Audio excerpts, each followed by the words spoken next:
आखिरकार वही हुआ जिसका डर था। मेकर्स की तमाम कोशिशों के बावजूद web series the family man 2 विवादों में फंस गई है।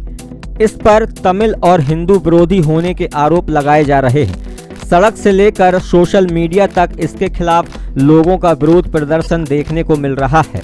बॉलीवुड एक्टर मनोज बाजपेयी और साउथ की सुपरस्टार सामंथा अक्किनेनी की इस मोस्ट अवॉइडेड वेब सीरीज का ट्रेलर बुधवार को लॉन्च किया गया है। इसे अमेजॉन प्राइम वीडियो पर 4 जून को रिलीज किया जाना है। ट्रेलर लॉन्चिंग के तुरंत बाद इतने बड़े पैमाने पर इसके खिलाफ विरोध देखते हुए रिलीज पर एक बार फिर संकट के बादल मंडराने लगे हैं। दरअसल फैमिली मैन 2 की कहानी श्रीलंका में अपने हितों की लड़ाई लड़ने वाले तमिल विद्रोहियों और उनके संगठन लिट्टे पर आधारित है। इसमें इन विद्रोहियों द्वारा पाकिस्तानी खुफिया एजेंसी ISI के साथ हाथ मिलाकर भारत में आतंकवादी गतिविधियों को अंजाम देते हुए दिखाया गया है। इन्हीं आतंकवादियों और उनकी गतिविधियों के खिलाफ एक मिशन की अगुवाई वेब सीरीज के हीरो मनोज बाजपेयी करते हुए दिखाई दे रहे हैं। साउथ फिल्म इंडस्ट्रीज की मशहूर एक्ट्रेस सामंथा एक महिला आतंकी के किरदार में दिख रही हैं। दक्षिण भारत में ट्रेलर को लेकर बहुत ज्यादा गुस्सा देखने को मिल रहा है। लोग इस वेब सीरीज पर तमिल विरोधी होने के आरोप लगा रहे हैं। कई सोशल मीडिया यूजर्स का कहना है कि द फैमिली मैन 2 तमिलों को आतंकियों की तरह पेश कर रही है। ये श्रीलंका में बरसों से जारी संघर्ष को बदनाम करने की कोशिश है। इतना ही नहीं, नए सीजन के जरिए बॉलीवुड में डेब्यू करने जा रही साउथ एक्ट्रेस सामंता को लोग तमिल फिल्म इंडस्ट्री से बाहर करने तक की धमकी दे रहे हैं। एक यूजर्स ने लिखा है, यदि वेब सीरीज में कुछ भी है जो तमिल और लिबरेशन टाइगर ऑफ तमिल इलम को चोट पहुंचाता है तो इसे बैन किया जाना चाहिए। द फैमिली मैन के नए सीजन में south film actress Samantha villain के किरदार में है। उनके किरदार राजी को देशद्रोही दिखाया गया है।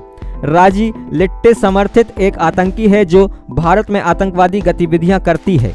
ट्रेलर देखने के बाद साउथ इंडिया के लोगों को उनका रोल पसंद नहीं आया है। लोगों को ये लगता है कि राजी के जरिए तमिल समुदाय को आतंकवादी की तरह दिखाया गया है। इसके बाद सोशल मीडिया पर उनको जमकर ट्रोल किया जा रहा है। वेब सीरीज के निर्देशक राज और DK को माफी मांगते हुए इसे बैन करने की मांग की गई है।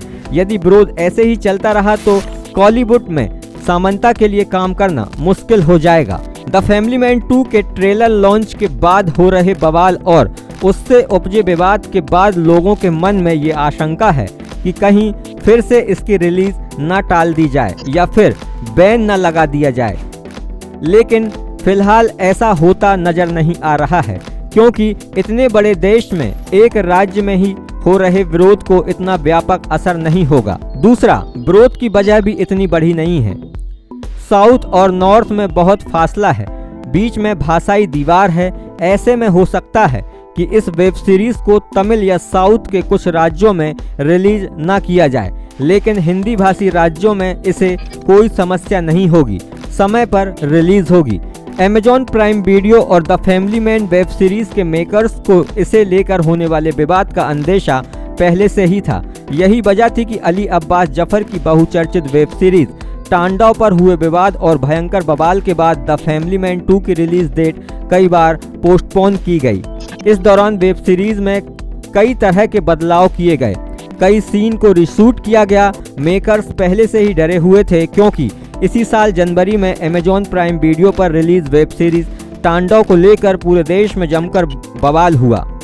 इस पर धार्मिक और जातीय भावनाओं को आहत करने का आरोप लगा। कई राज्यों में इसके खिलाफ केस दर्ज कराए गए। द फैमिली मैन 2 की शूटिंग पिछले साल ही पूरी कर ली गई थी। एडिटिंग और VFX पर काम चल रहा था। इस बीच वेब सीरीज तांडव के कुछ सीन से विवाद हुआ तो मेकर्स ने इसकी रिलीज होल्ड कर दी। मेकर्स ने अपनी टीम के अलग अलग डिपार्टमेंट के लोगों को सीरीज दिखाई और उनके नज़रिए से जो सीन आपत्तिजनक लगे उसे हाईलाइट करने का फैसला किया गया। इसकी कहानी तमिलनाडु शहर से जुड़ी हुई है, वहां के लोगों की समस्या को दिखाया जाएगा, इसलिए उनकी भावनाओं को ध्यान में रखा गया। टीम ने वेब सीरीज में 12 से 15 सीन हाईलाइट किए जिससे विवाद हो सकता था। इसके बाद इसे दोबारा शूट किया गया। मेकर्स रिस्क नहीं लेना चाहते थे। द फैमिली मैन के पहले सीजन के खिलाफ पूरे देश में विरोध प्रदर्शन हुआ था। राष्ट्रीय स्वयंसेवक संघ ने इसे देश विरोधी और हिंदू विरोधी बताते हुए बैन की मांग की थी। आरएसएस की मैगजीन पंचाजन में छपे एक आर्टिकल के जरिए वेब सीरीज पर आपत्ति दर्ज कराई गई थी।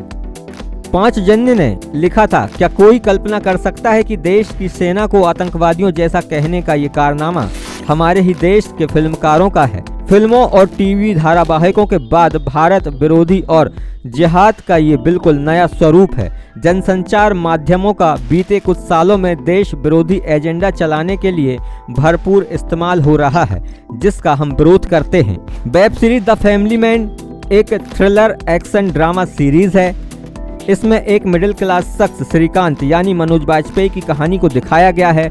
श्रीकांत तिवारी राष्ट्रीय जांच एजेंसी के स्पेशल सेल में एजेंट हैं। उसे अपनी पर्सनल और प्रोफेशनल लाइफ के बीच बैलेंस बनाने में संघर्ष करते हुए देखा जा सकता है। एक मिडिल क्लास फैमिली और एक जासूस किन हालातों से गुजरता है, इसे इस वेब सीरीज में बखूबी दिखाया गया है। श्रीकांत तिवारी एक ऐसा जासूस है जो अपने परिवार को भी नहीं बता सकता कि वो किस तरह का काम करता है। उसकी पत्नी दफ्तर में काम करने वाली किसी कर्मचारी की तरह उसे ट्रीट करती है।